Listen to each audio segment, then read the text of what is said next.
de ces études, essentiellement, c'est de couvrir très rapidement les thèmes et les particularités de ces ouvrages et espérer tout simplement vous encourager, lorsque vous aurez à lire ces ouvrages, de porter peut-être une attention particulière à certains aspects, certains passages, certaines vérités qui ont marqué le peuple de Dieu à travers les siècles et qui marquent encore son Église, et vous faire découvrir un peu plus le contexte de ces ouvrages et leur place dans la révélation de Dieu, brièvement, très brièvement, mais au moins vous encourager dans cette lecture, dans ces découvertes. Alors ce soir, nous sommes rendus au 4e livre du Pentateuque, 4e livre de Moïse, le livre des Nombres.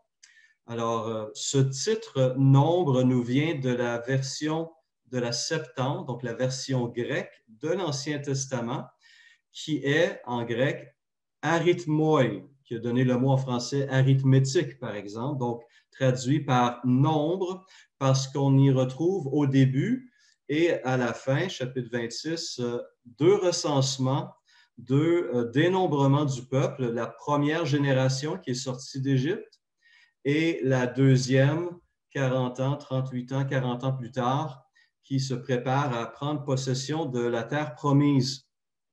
La version en hébreu, les Hébreux l'appellent « dans le désert ». Le titre, c'est « dans le désert » du terme hébreu qu'on retrouve au début du livre et qui est très, très approprié aussi pour décrire le contexte. L'auteur, évidemment, on ne va pas en détail ici, mais c'est considéré comme Moïse qui a écrit ce livre sur l'ordre de Dieu. Au chapitre 33, versets 1 et 2, on lit ceci. « Voici les étapes que parcoururent les Israélites lorsqu'ils sortirent d'Égypte par corps d'armée sous la conduite de Moïse et d'Aaron. Moïse mit par écrit leur parcours étape par étape d'après l'ordre de l'Éternel. » Donc, c'est Moïse qui a pris la plume pour raconter ce récit de ces 38 années dans le désert, parce qu'à la question du quand, quel est le contexte historique de ce livre et quand a-t-il été rédigé? Eh bien, le livre nous amène de la deuxième année de la sortie d'Égypte, alors que le peuple est au pied du mont Sinaï. Il a reçu la loi et cette génération maintenant se prépare à quitter le mont Sinaï pour se rendre vers la terre promise et couvre cette période jusqu'à sa désobéissance, son refus d'entrer dans la terre promise et cette génération qui tombe sous le jugement de Dieu et qui tombe au désert, dans le désert, et qui est remplacée par une nouvelle génération qui, elle, est prête à entrer dans la terre promise. Donc, 38 ans de l'histoire d'Israël, ces pérégrinations dans le désert, ces années de désert, sont racontées par Moïse dans le livre des Nombres. Donc, on couvre la période à peu près 1445 à 1405, grosso modo, avant Jésus-Christ. Et Moïse, donc, a écrit ce livre vers la fin, évidemment, alors que le peuple se tient à la frontière de la terre promise. Son message, donc, suit l'Exode et nous montre comment Dieu conduit son peuple. Et on apprend que c'est un peuple très récalcitrant, très contestataire, à la tête dure, qui résiste aux ordres et qui ne fait pas confiance et qui chiale. C'est une gang de chialeux en bon québécois, ces Israélites. À 8 reprises dans le livre, on parle de leurs murmures, les murmures des uns, les murmures des autres. On se plaint de tout et de n'importe quoi. C'est un récit de plaintes incessantes. Mais à travers ces choses, Dieu continue à agir, à porter, à tolérer et à accomplir sa volonté. Pensez à ça un instant. Malgré ces nombreuses révoltes qu'on lit dans ce livre-là, Dieu va faire sentir sa colère. Chapitre 14 nous donne un exemple. Mais il ne laisse pas tomber son peuple. Dans ce livre où on a un peuple qui est nourri gratuitement par Dieu et abondamment, ce peuple méprise la nourriture de Dieu, la manne, au chapitre 11. on a deux leaders, Aaron et Myriam, qui vont s'opposer, qui vont contester l'autorité de leur frère Moïse, choisi de Dieu. On a Israël qui refuse grand péché, refuse d'entrer dans la terre promise et d'en prendre possession. On a ensuite au chapitre 16 la révolte de Corée, de Dathan et d'Abiram contre Aaron. On a le péché de présomption de Moïse et d'Aaron. Moïse qui, au lieu de parler au rocher, le frappe à 2 reprises, qui était contraire à l'ordre de Dieu, et à cause de cela, lui-même ne pourra pas entrer dans la terre promise. Malgré toutes ces choses, dans ce livre-là, regardez ce que Dieu dit à Balak à travers la bouche de ce voyant Balaam au chapitre 23, verset 21. Balak, qui veut maudire Israël, il a peur, le roi de Moab a peur de cette nation qui se tient à sa frontière et il fait venir ce voyant de Mésopotamie à une très grande réputation, Balaam, le voyant, et il veut qu'il maudisse Israël. Mais écoutez ce que Dieu dit à travers cet homme. Je n'aperçois pas de mal en Jacob. Je ne vois pas d'injustice en Israël. Dans ce même livre qui nous relate ces récits d'opposition, d'incrédulité, de méfiance et de critique, Dieu dit en Nombre 23-21 à travers Balaam, « Je n'aperçois pas de mal en Jacob, je ne vois pas d'injustice en Israël. L'Éternel, son Dieu, est avec lui. » Malgré toutes ces choses, Dieu voit Israël à travers les yeux de sa justice et de son œuvre et continue à les porter. Et ça me rassure personnellement, parce que ça veut dire que moi, à travers les yeux de Christ, le Père me voit à travers la justice de Christ et il peut dire la même chose pour moi comme pour nous et pour vous ce soir. Il nous voit à travers la justice de Christ et malgré nos fautes bien réelles, notre entêtement, notre incrédulité, notre faiblesse, on est reçu de Dieu, on est gardé par Dieu et on est conduit par Dieu. Message vraiment touchant et encourageant. Alors Moïse a pris la plume à ce moment-là sur ordre de l'Éternel, mais il avait certainement envie aussi cette jeune génération qui allait entrer en Canaan. Et il voulait donc l'avertir de ne pas imiter ses aînés dans leur incrédulité. Et il voulait aussi les préparer spirituellement à entrer avec foi et courage dans le pays promis. Alors, tout en soulignant qu'on ne se moque pas de Dieu, on ne badine pas avec Dieu, avec ses ordonnances et ses commandements, il va aussi présenter la vision d'un Dieu qui est miséricordieux, d'un Dieu qui est compatissant, d'un Dieu qui est fidèle, qui poursuit, malgré les obstacles, la réalisation de son dessein, un Dieu qui veut bénir ce peuple, coûte que coûte, et qui n'abandonne pas son désir de bénir. Et cela ressort, je le répète, dans les 5 prophéties de Balaam qu'on retrouve vraiment au cœur de ce livre-là, les chapitres 22 à 24, on constate, les auteurs qui analysent ce livre voient ça, c'est comme un livre dans un livre, ce récit du prophète Balaam. Comment donc la structure, le plan du livre en question, vous pouvez consulter vos propres Bibles d'études, 3 grandes divisions. D'abord au Sinaï, où Dieu prépare l'ancienne génération à la conquête, chapitre 1 au chapitre 10. Et ensuite, deuxième grande section, chapitre 10 au chapitre 25, où on voit ces 38 années du Sinaï au Jourdain, avec l'échec de la première génération. Et finalement, le peuple se retrouve à Chittim, la deuxième génération, chapitre 26 au chapitre 36, où on assiste à la préparation de cette nouvelle génération pour la conquête. Donc, 3 sections très, très sommaires, 1 à 10, 10 à 25, 26 à 36. Au Sinaï d'abord, dans le désert, et finalement au pied de la terre promise, à la frontière de la terre promise, à Chittim. Quelles sont quelques-unes des contributions qui ont été soulevées, qui se constatent dans ce livre-là? Bien, notre militaire, Marc Leblanc, va apprécier ici ce passage. On y trouve dans ce livre-là le dénombrement militaire d'Israël et aussi son organisation militaire. C'est vraiment Dieu qui prépare son armée pour la conquête.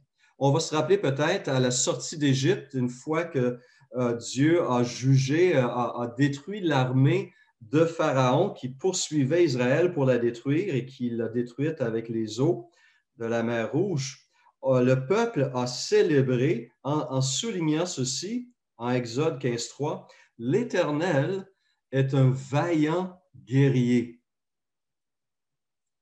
L'Éternel est un vaillant guerrier. Et dans les Nombres, on voit ce général en chef, en quelque sorte, qui prépare son peuple pour la bataille. Dans le chapitre 1, on retrouve 14 fois l'expression « tous ceux en état de porter les armes ».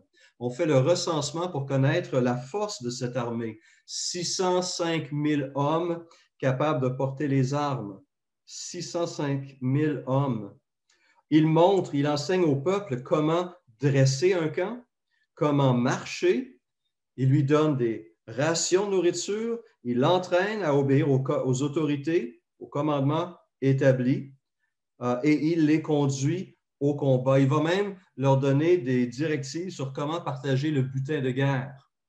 Vraiment, c'est le général qui prépare son armée pour la conquête. Le dénombrement militaire et son organisation militaire se constatent au début du livre et tout au long de ce livre-là. Une autre contribution particulière qui a été soulignée, c'est le chapitre 6, où on y trouve une clause spéciale pour, on pourrait appeler les laïcs, donc les non-lévites, qui étaient désireux de prendre part au service sacré pour une période donnée de temps. Et cette pratique s'appelle le vœu de Naziréa.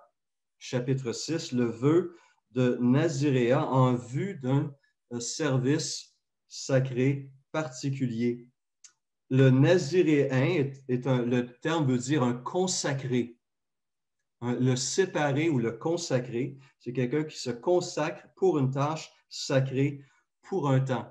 On y trouve les conditions pour exercer ce service-là, laisser pousser les cheveux, ne pas être en contact avec des morts, ne pas toucher à aucun fruit de la vigne pour se garder pur, etc. Donc, on voit le caractère sacré de ce service-là. Et plus tard, on va en découvrir des naziréens célèbres dans la Bible. Est-ce qu'on en connaît quelques-uns?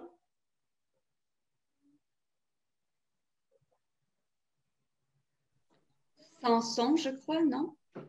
Pardon, Carole? Samson. Samson a été consacré dès le ventre maternel, en effet.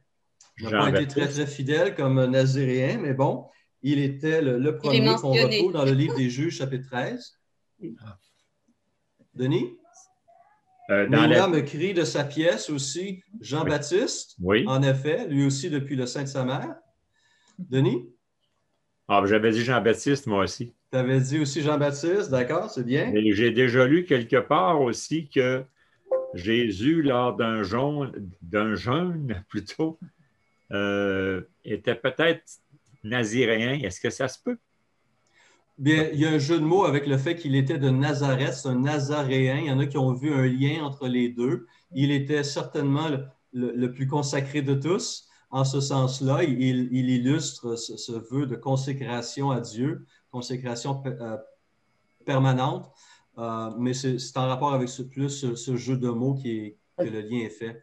OK, c'est bon. Jean-Pierre fait dire Samuel. Voilà, Samuel, exactement. Lui aussi, avant même sa naissance. Hein?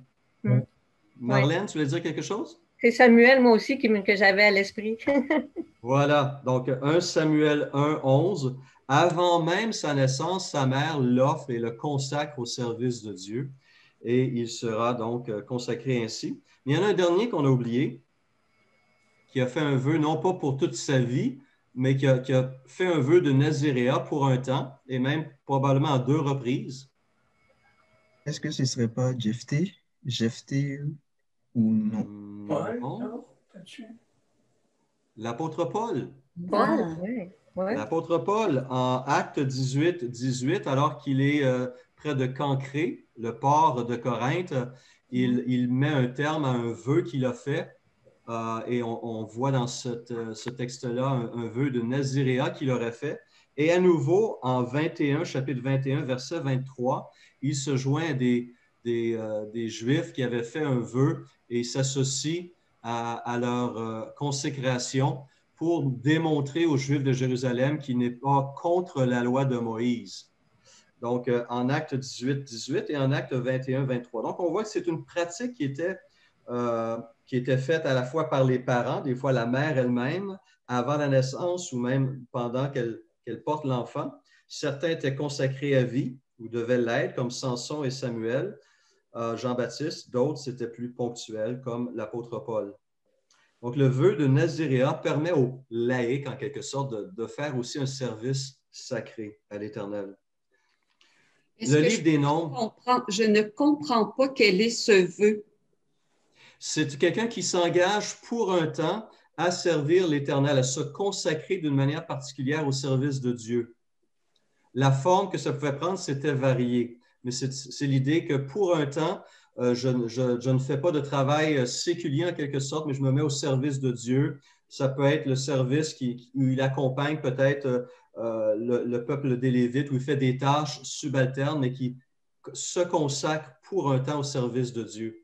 Et il devait donc respecter aussi certaines des consignes de pureté, comme ne pas toucher aux morts, ne pas boire de vin ou manger des raisins, et laisser pousser ses cheveux comme signe qu'il était donc quelqu'un qui prenait comme une grappe qu'on n'émonde pas, mais qui pousse naturellement. Et à la fin de son service, il coupait ses cheveux qu'il offrait en sacrifice.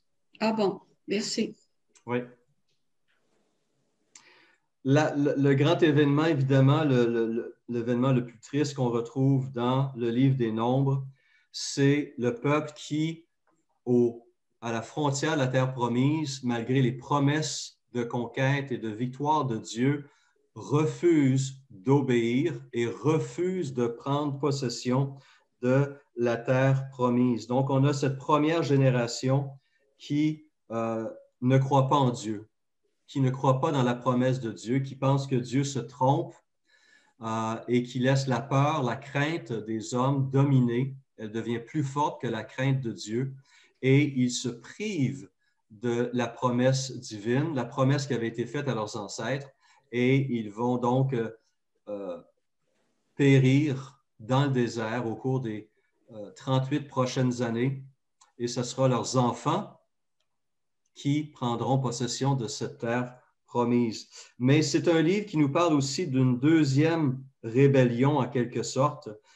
Cette deuxième génération, peut-être la première, mais aussi la deuxième, va tomber dans le piège de Balaam, qui va recommander au roi Balak de corrompre Israël. Donc, Balaam n'a pas pu maudire Israël à la demande de Balak, mais lui donne une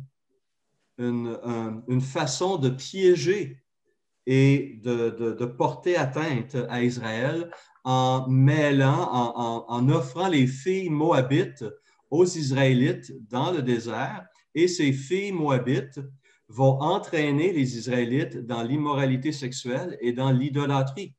Ils vont partager des repas sacrés et vont adorer les idoles moabites, et il espérait ainsi amener le jugement de Dieu contre Israël, donc une façon d'amener Dieu de maudire son propre peuple. Et donc, c'est un livre de rébellion. La première et la deuxième génération. Une autre particularité, je l'ai mentionné à quelques reprises, donc ce voyant mercenaire, ce prophète mercenaire mésopotamien de très grande réputation, Balaam, dans ses chapitres 22, 23 et 24, qui est embauché par le roi, le roi de Moab, pour maudire Israël. C'est un prophète mercenaire, un prophète qui veut faire de l'argent et qui prête son pouvoir ou son influence à plusieurs personnes. Sa réputation est bien connue. et il vient et il tente, non pas une fois, ni deux fois, ni trois fois, mais 4 et même 5 fois, de parler, de maudire Israël, mais Dieu l'en empêche et il est forcé de prononcer des paroles de bénédiction sur Israël et des paroles de malédiction sur Moab et sur Amalek. Et Dieu va se servir de ce voyant pour bénir Israël, mais aussi pour faire une prophétie qui est considérée comme une des premières prophéties en rapport avec la venue d'un Messie. Lorsqu'il parle de cette étoile qu'il voit sortir d'Israël et qui va dominer sur les nations, dans une de ces prophéties-là, on y voit ici une référence au roi Jésus. Et on pense que les mages d'Orient qui sont venus adorer Jésus à Bethléem, à Nazareth, ont appris à propos de cette étoile-là à travers le livre des Nombres et la prophétie de Balaam. C'est un ouvrage délicieux, ce récit de Balaam. Un homme qu'on appelle un voyant, hein, il voit les choses de Dieu, il voit les dieux, il voit les révélations de Dieu, mais voilà qu'il est aveugle lorsqu'un ange qui vient pour le rappeler à l'ordre se place sur son chemin, et c'est son ânesse qui voit ce que lui, le voyant, ne voit pas, et c'est cette ânesse qui miraculeusement parle à son maître et lui sauve la vie en quelque sorte et le rappelle à l'ordre et lui donne un avertissement très, très clair. Donc, c'est vraiment un récit très, très savoureux qu'on retrouve là. Balaam est un personnage aussi qui va marquer l'histoire d'Israël à bien des niveaux. Il va être mentionné en Josué 13, Josué 24, en Néhémie 13, en Michée 6, 5, et il va être aussi mentionné dans le Nouveau Testament. Son exemple, son caractère sournois, sa stratégie pour corrompre Israël. Il n'a pas pu maudire Israël par la bouche, mais il essaie de faire maudire Israël par des conseils tordus qu'il donne à Balak, sont mentionnés, entre autres, par deux lettres qui sont très similaires. Une lettre a certainement influencé l'autre, 2 Pierre et Jude. En 2 Pierre 2, 15 et 16, on lit « Ils ont quitté le droit chemin et se sont égarés en suivant la voie de Balaam, le fils de Béor, qui a aimé recevoir un salaire pour son injustice. Il a cependant été repris pour sa violation des règles. Une ânesse muette a fait entendre une voix humaine et s'est opposée à la folie du prophète. » Jude 11 dit quelque chose de similaire. « Malheur à eux, car ils ont suivi la voie de Caïn. Ils se sont jetés pour un salaire dans l'égarement de Balaam. Ils se sont perdus en se révoltant comme Corée. » Et même en Apocalypse 2,14, on parle de ce Balaam. Jésus dit, « J'ai quelque chose contre toi, c'est que tu as là des gens attachés à la doctrine de Balaam qui enseignaient à Balak à mettre une pierre d'achoppement devant les fils d'Israël pour qu'ils mangent des viandes sacrifiées aux idoles et qu'ils se livrent à la débauche. » Donc, dans ces 3 passages du Nouveau Testament, on a une lecture, une interprétation inspirée de ces événements relatés dans le livre des Nombres, chapitres 22 à 24. Donc, un récit ici fascinant. Dieu refuse. Et il y a des beaux passages comme ce texte que j'aime citer, Nombres 23, 19, à travers Balaam, Dieu dit « Non, l'Éternel n'est pas un homme pour mentir, ni fils d'un homme pour se repentir. Ce qu'il a dit ne le fera-t-il pas? Ce qu'il a déclaré ne l'exécutera-t-il pas? » Donc, un beau passage. Nombre nous apprend aussi pourquoi une partie d'Israël va se retrouver en Transjordanie, donc à l'est du Jourdain et non dans la terre promise. 3 tribus, Ruben, Gad et une demi-tribu de Manassé, demandent à Moïse la permission de s'installer en Transjordanie, donc à l'est du Jourdain. Pour quelle raison? Eh bien, parce qu'ils voient des terres qui seraient très propices pour l'élevage de leurs troupeaux. Ils voient cette région d'un œil favorable au niveau matériel, au niveau des avantages matériels que cette terre qu'ils ont conquise de deux rois pourrait leur apporter.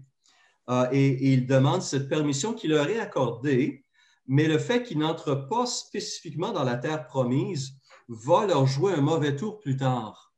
En lisant ce récit-là, j'ai pensé à un autre personnage du livre de Genèse qui a un peu tombé dans le même panneau. Lot. Lot, qui, avec son troupeau et son oncle Abraham, a choisi la région de la mer Morte pour établir ses serviteurs et ses troupeaux dans la région de Sodome et Gomorrhe. Pourquoi? Parce que c'était des plaines verdoyantes et il voyait un avenir matériel riche pour lui, mais il a payé un prix très élevé. Non seulement, à un moment donné, il a été amené en captivité comme capturé par des rois, lui et la population de Sodome et de Gomorrhe et d'autres, mais il a perdu sa femme, dont le cœur était resté attaché à Sodome lorsque le jugement de Dieu s'est abattu sur la ville. Et ses deux filles ont été corrompues par l'immoralité de cette ville-là. Il a perdu ses autres filles parce qu'il avait des beaux-fils qui sont restés à Sodome et qui ont été détruits par le jugement de Dieu, par ce feu. Et voilà que Ruben, Gad et la demi-tribu de Manassé décident de rester aussi dans cette région, à l'est du Jourdain.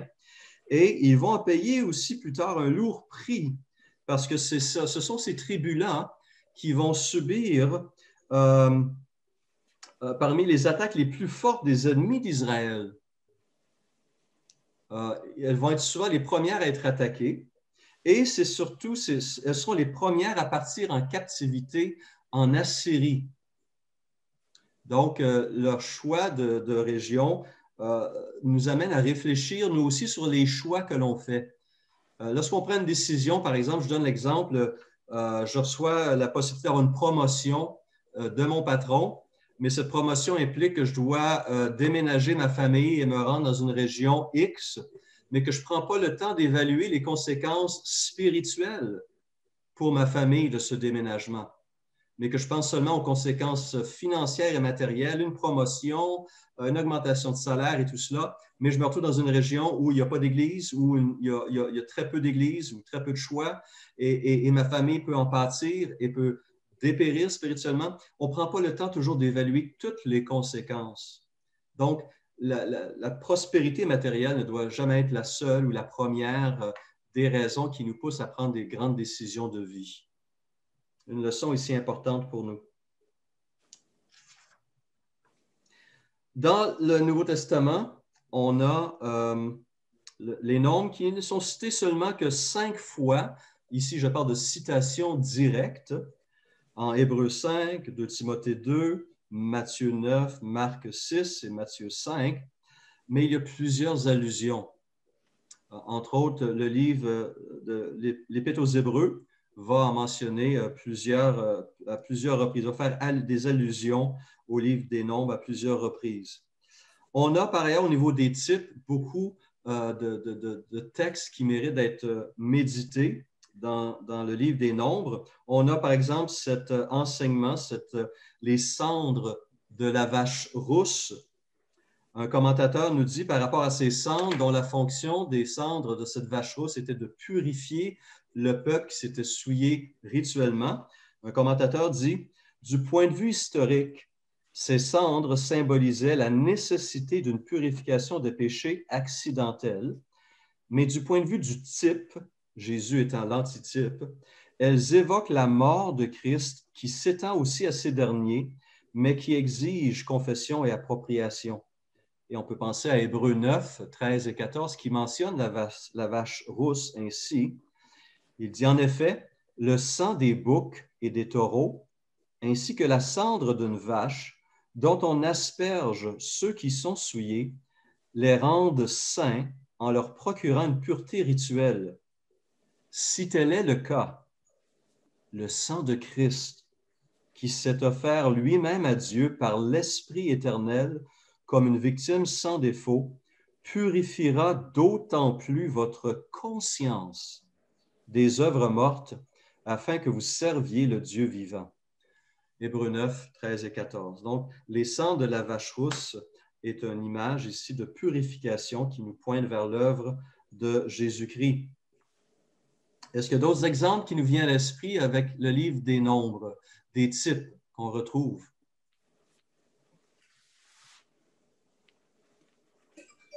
Le serpent qui est élevé, là, dans... Le serpent d'airain en Nombre 21. C'est vraiment fascinant, un petit passage. Le texte est assez court, Nombre 21, où encore une fois, le peuple se plaint, mais d'une façon incroyable. On va prendre le texte, Nombre, Matthieu ne mélange pas ce soir, Nombre 21, on va lire le verset 4 à 9, ou quelqu'un pourrait nous faire la lecture de Nombre 21, 4 à 9.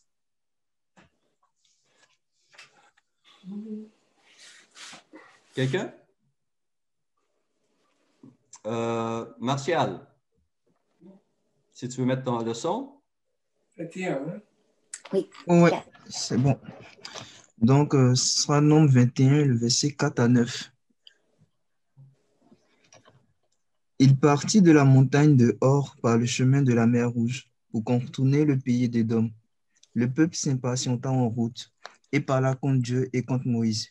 Pourquoi nous avez-nous fait monter hors d'Égypte pour que nous mourions dans le désert? Car il n'y a point de pain, il n'y a point d'eau, et notre âme est dégoûtée de cette misérable nourriture. Alors l'Éternel envoya contre le peuple des serpents brûlants. Il mordit le peuple et il mourut beaucoup de gens en Israël. Le peuple vint à Moïse et dit, « Nous avons péché car nous avons parlé contre l'Éternel et contre toi. Prie l'Éternel afin qu'il éloigne de nous ces serpents. » Moïse pria pour le peuple. L'Éternel dit à Moïse, « Fais-toi un serpent brûlant et place-le sur une perche. Quiconque aura été mordu et le regardera conservera la vie. » Moïse fit un serpent d'airain et le plaça sur une perche. Et quiconque avait été mordu par un serpent et regardait le serpent d'airain conservait la vie. Donc, cet épisode assez particulier, n'est-ce pas?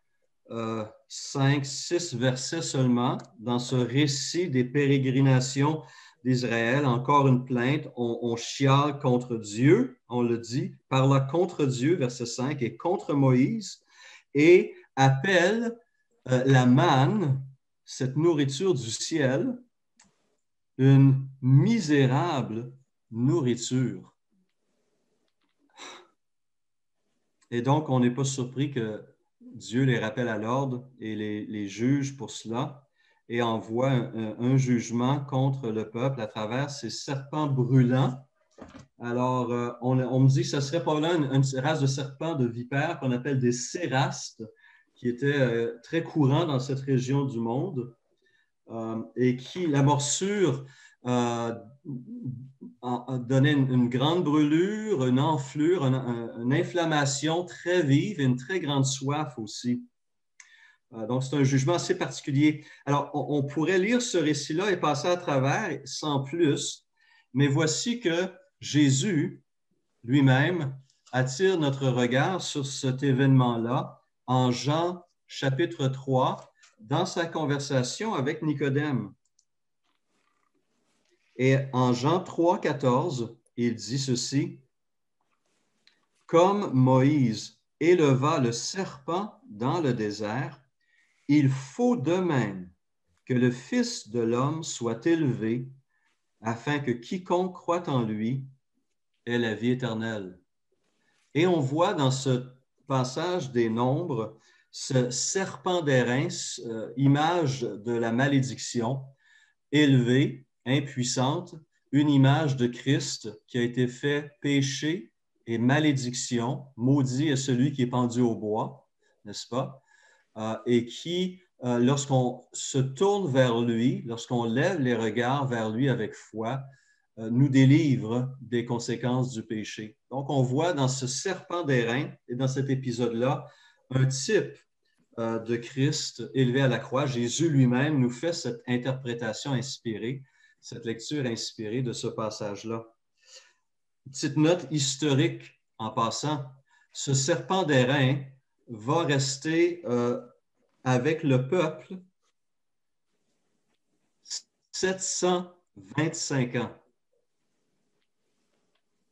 Et ce serpent d'airain, malheureusement, va devenir une pierre d'achoppement en Israël parce qu'on va finir par lui rendre un culte. Ça va devenir finalement une forme d'idole. Et il faudra le roi Ézéchias, en 2 Rois 18, qui, lors de ses réformes religieuses, va prendre ce serpent d'airain et va le détruire parce qu'on lui offrait de l'encens et on lui rendait un culte. C'était devenu une idole en quelque sorte. 725 ans plus tard, c'est quelque chose. Et rapidement, on peut penser à la verge d'Aaron aussi qui a bourgeonné, chapitre 17. On peut penser à la manne aussi qui a été mentionnée à quelques reprises dans ce livre-là, qui représente le pain de vie. Donc, et l'astre issu de Jacob mentionné par Balaam. Donc, on a ici dans les nombres plusieurs types qui pointent les regards et qui annoncent des siècles et des siècles à l'avance la venue du Messie, l'œuvre du Messie en Jésus-Christ. Alors, je vous laisse comme conclusion tout simplement une invitation à lire ce livre-là avec attention.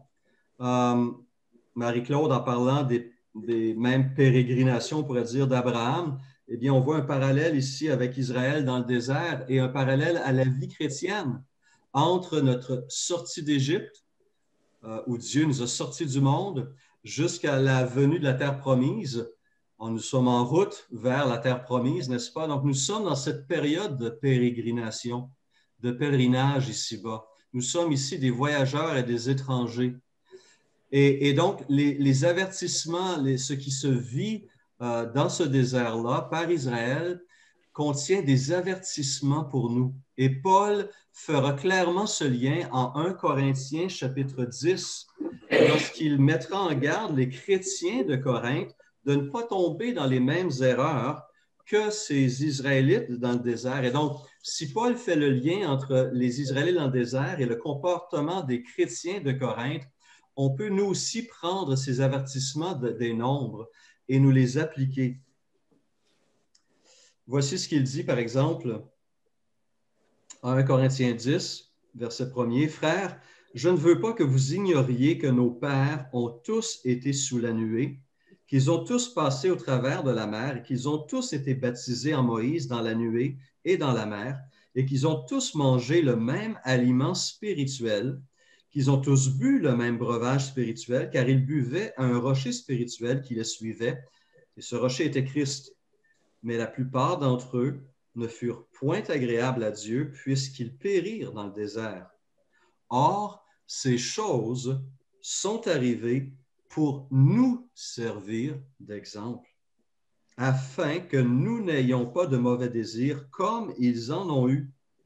Ne devenez point idolâtres, comme quelques-uns d'entre eux, selon qu'il est écrit, le peuple s'assit pour manger et pour boire, puis se levèrent pour se divertir. Ne nous livrons pas à la débauche, comme quelques-uns d'entre eux s'y livrèrent, de sorte qu'il en tomba 23 000 en un seul jour.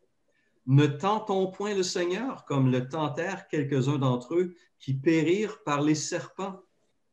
Ne murmurez pas, comme murmurèrent quelques-uns d'entre eux qui périrent par l'exterminateur.